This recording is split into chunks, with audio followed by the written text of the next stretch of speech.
मित्रों जय हिंद। एपी ज्ञान गंगा के यूट्यूब क्लास में आप सबका स्वागत है। आप पढ़ रहे हैं 9th क्लास एनसीईआरटी मैथ और आज चर्चा होगी प्रश्नावली 1.3 और में प्रश्न संख्या 3 की। तो आइए बिना विलंब किए देखते हैं प्रश्न संख्या 3 क्या कहता है। निम्नलिखित को P बटा Q के रूप में व्यक्त कीजिए। निम्नलिखित को P बटा Q के रूप में व्यक्त कीजिए जहां P व Q पूर्णांक है और Q नॉट बराबर 0 है। फर्स्ट है 0.66 पर बार है, सेकंड है 0.47 पर बार है और थर्ड है 0.001। तो मित्रों इसे भिन्न के रूप में बदलना है। P बटा Q का मतलब होता है कि अंश बटा हर। तो P बटा Q के रूप में इन सभी संख्याओं को जो दी गई हैं इन्हें बदलना है। आइए देखते हैं। तो पहला आपका है 0.6 और 6 पर बार। मित्रों सबसे पहले जो दशमलव की संख्या दी गई है इसे इसका मान x मान लेते हैं। तो ये आपका हो जाएगा 0.6 और इसका मान हो गया x। 6 पर बार है। मित्रों किसी संख्या पर बार का मतलब है कि वह संख्या बार बार लिखी जाएगी। यानी आप ऐसा कह सकते हैं कि x इक्वल्स 0.6 और बार का मतलब कि 6 इस तरह से ये बार बार लिखा जा सकता है। यानी ये ना कटने वाली संख्या है। तो x का मान हो गया 0.666 और इसी तरह से डॉट डॉट आगे लिखा जा सकता है। अब क्या करेंगे कि जो दशमलव की संख्या है उसके पहले एक अंक आना जरूरी है।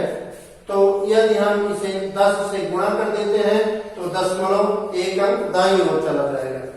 तो हम लिखेंगे कि दोनों ओर 10 से गुणा करने पर, दोनों ओर 10 से गुणा करने पर। अब मित्रों देखिए 10 से ही गुणा क्यों किया जाएगा, क्योंकि 10 से गुणा करने पर दशमलव एक अंक दाईं ओर चला जाता है। 100 से गुणा करने पर दशमलव 2 अंक दाईं ओर चला जाता है। तो 10 और 100 या 1000 के गुणा करने पर दशमलव का स्थानांतरण हो जाता है दाएं बाएं, इसलिए 10 से गुणा किया जाता है। कोई भी समीकरण जिसमें दो पक्ष हैं, दायां और बायां पक्ष है, उसमें किसी भी संख्या से गुणा या भाग यदि दोनों पक्षों में किया जाए तो मान समान रहता है। तो आइए 10 से गुणा किया जाएगा तो जो आपका x है ये हो जाएगा 10x। और इसी प्रकार से दायां पक्ष जो आपका है 0.66 और इस तरह से ये बार बार है। तो इसको जब हम 10 से गुणा करेंगे तो ये दशमलव 10 के गुणा के प्रभाव से एक अंक दाईं ओर हो जाएगा। जो दशमलव यहाँ है ये यहाँ आ जाएगा। तो ये हो जाएगा 6.666 और इस तरह से डॉट डॉट करके यहाँ हो जाएगा 10x। अब ये जो पहला मान है जो समीकरण में दिया था, इस मान को हम मान लेंगे समीकरण नंबर 1 और जो दूसरा मान है इस मान को हम मान लेंगे समीकरण नंबर 2। अब हमें क्या करना है कि ऐसा कोई उपाय करना है कि दशमलव के बाद की जो संख्या है यह खत्म हो जाए। तो मित्रों दशमलव के बाद की संख्या समीकरण 2 में और समीकरण 1 में दोनों में है। यदि हम इन्हें घटा दें तो ये दशमलव के बाद की संख्या समाप्त हो जाएगी और फिर हम ये फिक्स वैल्यू जान पाएंगे कि इसके आगे ये जो बार बार संख्या है इसका मान नहीं रहेगा। तो क्या करेंगे कि समीकरण 2 जो है ये थोड़ा बड़ा दिखाई देता है। तो समीकरण 2 में से समीकरण 1 को घटा देंगे। समीकरण 2 में से समीकरण 1 को घटा देंगे। तो लिखेंगे समीकरण 2 में से समीकरण 1 को घटाने पर। अब समीकरण को घटाने की प्रक्रिया यहां करेंगे। तो कैसे घटाएंगे? जो हमारा दूसरा समीकरण बना वो है 10x बराबर 0.666 6.666 इस तरह से इसका मान है। 1000 बार 6 लिखेंगे, लाख बार लिखेंगे। बार का मतलब ये संख्या बार बार अनंत बार लिखी जा सकती है। और जो इसके पहले का मान है x, इसका मान है 0.6 और इस तरह से ये 6 भी बार बार है। अब इसे घटाएंगे तो बाएं पक्ष को बाएं पक्ष से घटाएंगे और दाएं पक्ष को दाएं पक्ष से घटाएंगे तो 10x में से 1x निकल गया, यहाँ बचा 9x। और इसी प्रकार से दाएं तरफ देखिए, दायां पक्ष जो 6 बार बार है ये दोनों में है तो ये घट करके कुछ नहीं बचा और बाईं ओर बचता है केवल 6 में से शून्य निकल गया, केवल 6 बचा। और इस प्रकार से हो गया कि 9x = 6, तो केवल x निकालेंगे तो ये हो जाएगा 6/9। जो बाएं तरफ 9 है x के बगल में, ये दूसरे तरफ आकर के नीचे हो जाएगा। अब इसे हम काट सकते हैं क्योंकि 6 का मतलब हुआ 2/3 6 और 9 का मतलब हुआ 3/3 9। तो अब यहाँ 3 दोनों में है, काट सकते हैं और x का मान हमारा हो गया 2/3। और x हमने क्या माना था? x हमने माना था, x का मान दिया था 0.6 बार। तो ये हमारा p/q या भिन्न के रूप में मान हो गया कि x का जो मान था 0.6, ये आ गया 2/3। तो अब इसके आगे हम अगला प्रश्न लेते हैं, यानी इसी का दूसरा भाग लेते हैं।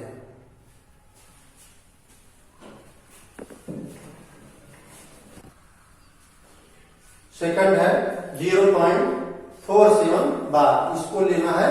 तो 0.47 बार को हल करने के लिए सबसे पहले इसका मान भी मान लेंगे कि ये x के बराबर है। तो x इक्वल्स हमारा हो गया 0.47 बार। मित्रों एक चीज ये ध्यान रखना है, कभी भी जो बार लगता है ये दशमलव के पहले के अंक में नहीं लगेगा, दशमलव के बाद के ही अंक में बार लगता है। तो x का मान है 0.47 और 7 पर बार है। तो इसका मतलब ये है कि x इक्वल्स 0.4 और 7 पर बार है, इसका मतलब 7 जो है ये बार बार लिखा जा सकता है। अब एक चीज ये है कि अगर दशमलव के बाद में जो बार बार संख्या आती है वो केवल 7 है, 4 केवल एक ही बार आता है। तो यदि हम इसे बाएं तरफ कर देंगे तो सुविधा रहेगी। तो इसे बाएं तरफ करने का तरीका है कि दशमलव को दाएं तरफ किया जाए, यानी पूरी संख्या को 10 से गुणा किया जाए। तो हम इसको लिख सकते हैं 10x, और जब 10x यानी 10 से गुणा कर दिया गया तो दूसरा हमारा हो जाएगा 4777, ये दशमलव यहाँ आ जाएगा और इस तरह से ये डॉट डॉट बन गया। अब मित्रों क्या करना है कि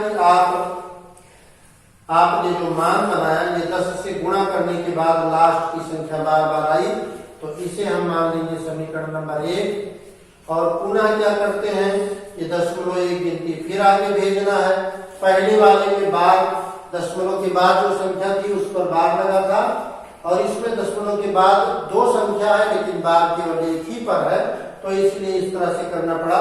अब फिर इसको 10 से गुणा करेंगे तो लिखेंगे दोनों ओर 10 से गुणा करने का,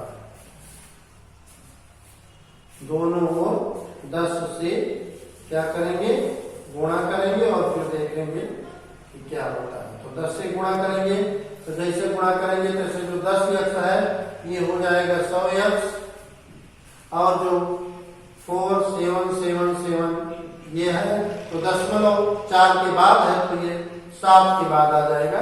इस प्रकार से इसका नाम रख दिया जाएगा समीकरण नंबर 2।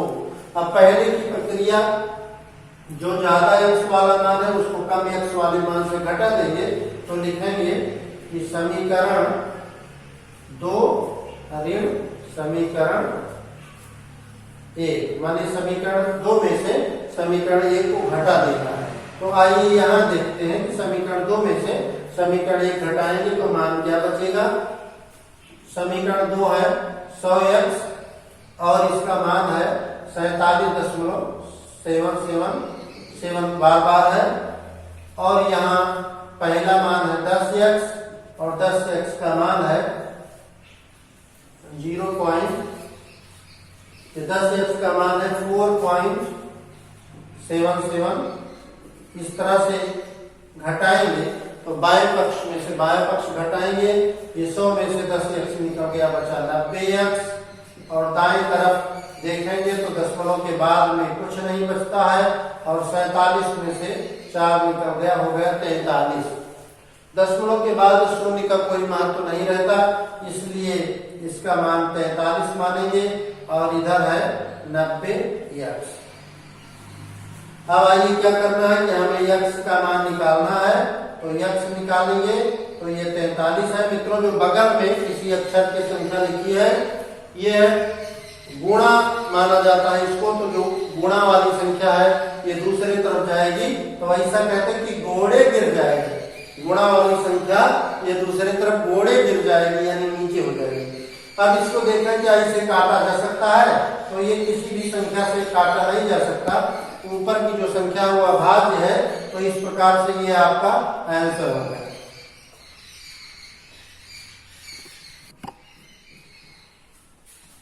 तीसरा हमारा है मित्रों 0.001, ये मान है, और इसको p/q के रूप में, यानी भिन्न के रूप में, यानी परिमेय संख्या के रूप में व्यक्त करना है। तो आइए, जो भी मान दिया होता है आप ऊपर पढ़ चुके हैं, उसके मान को सबसे पहले मान लेते हैं कि इसका मान है x। The value of given number is x। तो x बराबर मान लिया गया। अब क्या करना है, अब हमें करना है कि x का मतलब हुआ 0.001, और इतने पर बार का मतलब हुआ कि 001, इस तरह से 001, इस तरह से आगे भी 001 बार बार हम लिख सकते हैं। मित्रों, यहाँ 3 संख्या पर बार है। यदि एक संख्या पर बार हो तो 10 से गुणा करना है, यदि 2 संख्या पर बार हो तो 100 से गुणा करना है, और यदि 3 संख्या पर बार हो तो 1000 से गुणा करना है। पुनः सुन लीजिए, 10 पर 1 अंक पर बार है तो 10 से गुणा करेंगे, 2 अंक पर बार है तो 100 से गुणा करेंगे, और 3 पर बार है तो 1000 से।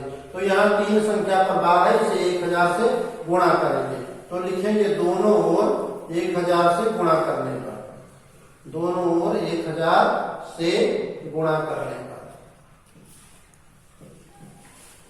अब 1000 से गुणा करेंगे, जो x है ये हो गया 1000x, और जो दाएं तरफ ये है तो गुणा करने से 0.3 गिनती दाएं तरफ चला जाएगा, तो ये हो जाएगा 001.001, और इस तरह से आगे बढ़ता जाएगा। ये 0.001 का मतलब कि इस तरह से 001 हम और बार लिख सकते हैं, 001 इस तरह से बढ़ता चला जाएगा मान। अब ये जो पहले वाला मान है ये समीकरण 1 है, ये दूसरा समीकरण 2 है। अब पुनः वही काम कि समीकरण 2 में से समीकरण 1 को घटाएंगे, तो लिख देंगे समीकरण 2 और 60 में समीकरण 1। इसे ऐसा भी लिख सकते हैं कि समीकरण 2 में से समीकरण 1 को घटाने पर। तो आइए यहाँ देखें कितना होता है। हमारा 1000x का मान है 1.001, और जो हमारा 1x है इसका मान है 0.001, इस तरह से। अब घटाएंगे तो 1000 में से जब x घटाएंगे तो हमारा बचा 999x, और यहाँ 1 बचता है, यहाँ दाईं ओर केवल 1 बचता है, तो इसका मान हम मानेंगे कि 1 है, और बाएं तरफ है 999x। अब हम x निकालेंगे तो मित्रों जो बगल में है, जो गुणे है वो गोड़े गिर जाएगा, यानी दूसरी तरफ जा करके पैर पकड़ लेगा, नीचे गिड़गिड़ाने लगेगा कि आपने ये क्या कर दिया। तो इस प्रकार से जो तीसरा है इसका मान आया 101/999, ये आपका आंसर हो गया। मित्रों, ऐसे एपी ज्ञान मिनट के साथ बने रहिए, और हम शीघ्र ही दूसरे वीडियो में आपको मिलेंगे। तब तक के लिए धन्यवाद। जय हिंद, जय भारत।